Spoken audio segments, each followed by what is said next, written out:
रायगड जिल्ह्यातील श्रीवर्धन तालुक्यातील बरडखोल गावात रक्षाबंधन आणि नारळी पौर्णिमा सण मोठ्या उत्साहात साजरा करण्यात आला। सकाळपासूनच आबालवृद्धांमध्ये उत्साहाचे वातावरण होते। दुपारी 12 नंतर ढोल ताशा आणि बँजोच्या ठेक्यावर महिला मुले नाचत होती। सोन्याचा नारळ समुद्राला अर्पण करून मासेमारीला सुरुवात होते। ही रूढी परंपराचे जतन करीत करामध्ये नारळ ठेवून त्याची भव्य मिरवणूक गावातून काढण्यात आली। यावेळी महिला सजून धजून या मिरवणुकीत सहभागी झाल्या होत्या। पारंपरिक गीतांच्या बँजोच्या ठेक्यावर महिला थिरकत होत्या। सर्वत्र जल्लोषी वातावरण होते। सायंकाळी उशिरा नारळ समुद्राला अर्पण करण्यात आला।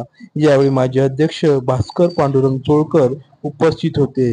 हर्ष वाघे यांनी या बातमीसाठी सहकार्य केले। फुरकान वस्ता, आघात न्यूज महाराष्ट्र, रायगड।